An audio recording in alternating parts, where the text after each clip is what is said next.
कथा आती है कि सुभाष चंद्र बोस जी जब छोटे थे, विद्यालय पढ़ने गए थे और उनकी माँ ने देखा जिस कमरे में सोते थे, जहाँ पे अलमारी में उनकी किताबें रखी गई थी, उस पर चींटियाँ लगी हुई थी।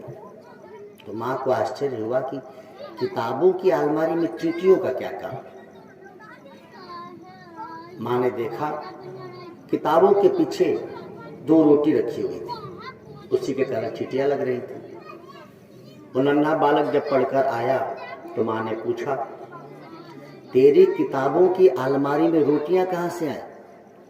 छोटे से बच्चे ने कहा कि माँ, एक बूढ़ी भिखारन है जिसको मैं अपने भोजन में से 2 रोटी रोज बचा के देता हूँ, लेकिन कल वो बुढ़िया माई वहाँ नहीं थी जहाँ मुझे मिलती थी, तो उसी के हिस्से की 2 रोटी मैंने बचा के रखा था।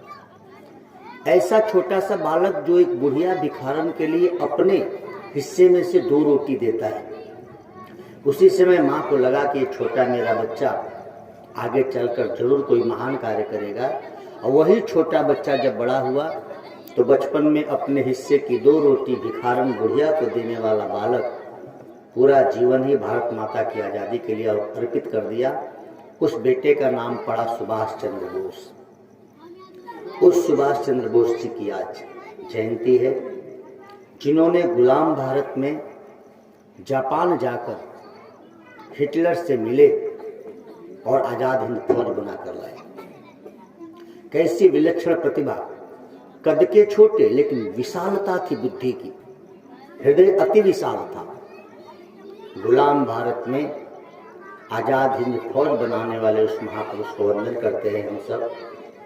और मैं तुम कहते रहता हूँ परमात्मा से कि हे परमात्मा, ऐसे सुभाष चंद्र बोस पुनः इस धरती पर आए, पुनः भारत माता जी के गोद में पैदा हों। इस भारत को ऐसे महापुरुषों की आवश्यकता है। यह वह वीर हैं जो कभी झुके नहीं। उन्होंने एक नारा दिया था, तुम मुझे खून दो मैं तुम्हें आज़ादी दूंगा। सुभाष चंद्र बोस जी का नारा था। ये आज़ादी लाठी लेकर चलने से और झापड़ खाने से नहीं मिली है। ये आज़ादी तो आज़ाद हिंद फौज के आने से और गोली चलाने से अंग्रेजों ने दी।